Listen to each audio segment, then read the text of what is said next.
On March 2nd, President Asif Ali Zardari opened the third year of the National Assembly by addressing joint session of the Parliament. He called it his singular privilege to do so ninth time this year. But before we talk about the new parliamentary year, consider this. As the 16th National Assembly starts its new year, some very interesting data has been released by PILDAT on the performance of the Assembly in the just concluded previous year.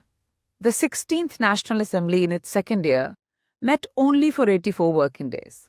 Our constitution dictates that the National Assembly must be convened for at least 130 days in each year. But it also allows joint sittings and up to 2 days between actual sittings to be counted towards the minimum requirement of 130 days. Lazy as it may sound, year after year and assembly after assembly, every legislature merely stretches the calendar to meet the minimum requirement of these sittings.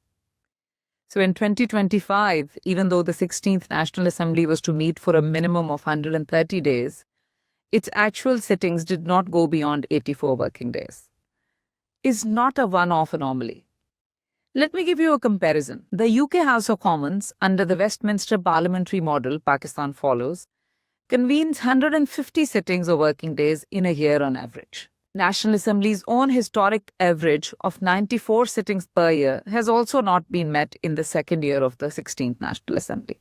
So even by Pakistan's own standards, the Assembly underperformed. Now let's look at another dimension. How much does it cost the taxpayer to pay for a working day of the National Assembly? In 2025-2026, the second year of the 16th National Assembly, the average cost of the National Assembly sitting stood at 193.93 million rupees, which was up from 136.96 million rupees earlier. So when the 16th National Assembly leadership decided to convene fewer sittings, it did not really result in lower cost. Another way to measure performance is by looking at the actual working hours spent during assembly sittings.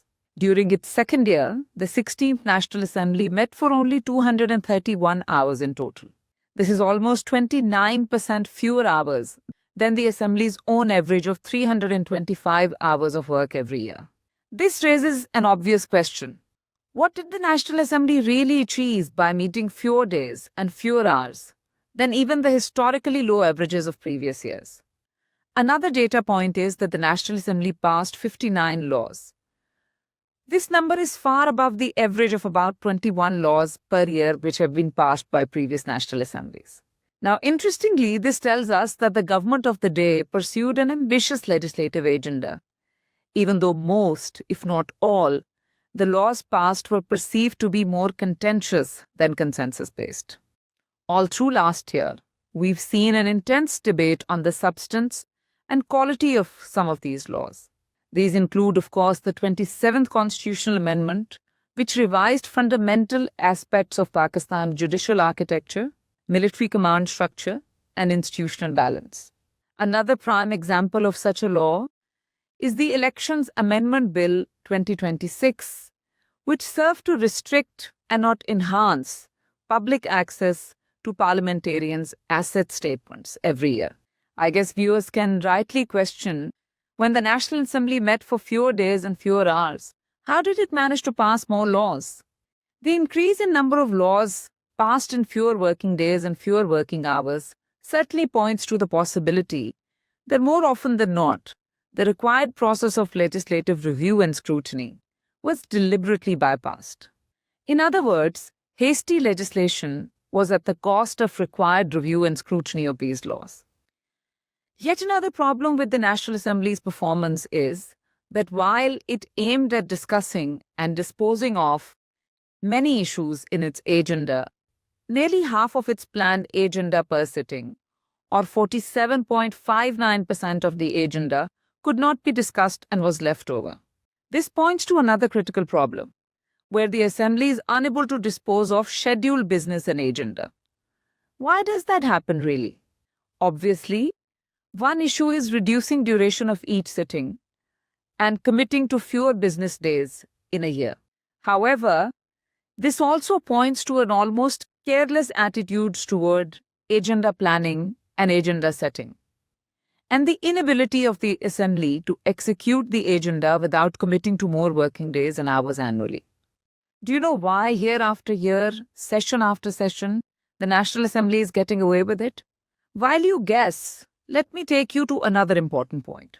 Yet another way to gauge performance of the National Assembly is how regularly our elected MNAs join the sittings of the National Assembly. Here again, the 16th National Assembly has little to boast about. Fewer MNAs attended National Assembly sittings on average in the second year. The average attendance record of MNAs stood at 58.60%, which is a noticeable difference of 7.49 percentage points. In keeping with the inglorious tradition of Prime Ministers attending fewer and fewer sittings of the National Assembly, Mr. Shehbaz Sharif attended only 6 out of 84 sittings in the past year. Or he was present in the Assembly only for 7% of the sittings in a year. This is substantially lower than by his own standards when he attended 18% sittings of the Assembly in its first year. Unfortunately, Prime Minister staying away from Assembly sittings is neither new, nor is it showing any signs of change.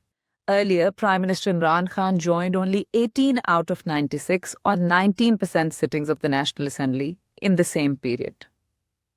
Before him, as Prime Minister, Mr. Nawaz Sharif also attended only 7 out of 103 or 7% sittings. Across each government, Prime Ministers have repeatedly bypassed the very house that elects them. In doing so, each Prime Minister signals the lack of importance the Prime Ministers attach to the National Assembly. Now, politically, Pakistan is undergoing an intense period of polarization. It is not unreasonable to expect that politicians knowing the art of the possible would use the Assembly to navigate some of these polemical issues. What better forum to do that, if not in the National Assembly? Instead of working towards resolving contentious issues through dialogue and consensus building, the National Assembly was converted into the main theatre where polarization was made to play out actively. Take, for instance, the vacancy of the office of the Leader of the Opposition. After the disqualification of Mr. Umar Ayub Khan in August 2025, the Assembly leadership allowed a prolonged absence of a Leader of the Opposition. It repeatedly delayed recognition of the opposition's nominee, Mr. Mahmood Khan Achakzai, and it was only in January 2026, almost 5 months later, that the Speaker's office issued a formal notification appointing the Leader of the Opposition.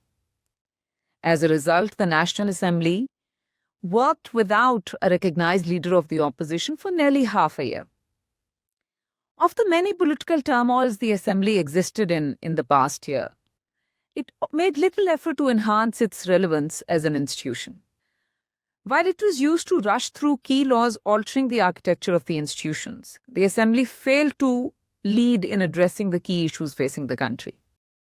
There's little in the performance of the Assembly that shows it led the way in influencing national policy outlook and decision-making.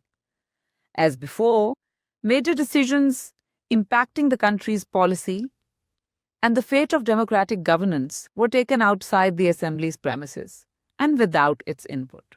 And the Assembly has made little effort to reclaim its rightful space. This is not just true of the previous year, the second year of the 16th National Assembly, but this has happened year after year, party after party, and assembly after assembly. The National Assembly barely carries out its constitutional responsibilities and only does so in a procedural manner. And this state of affairs will continue until we, the citizens, take an interest in scrutinizing the performance of the Parliament.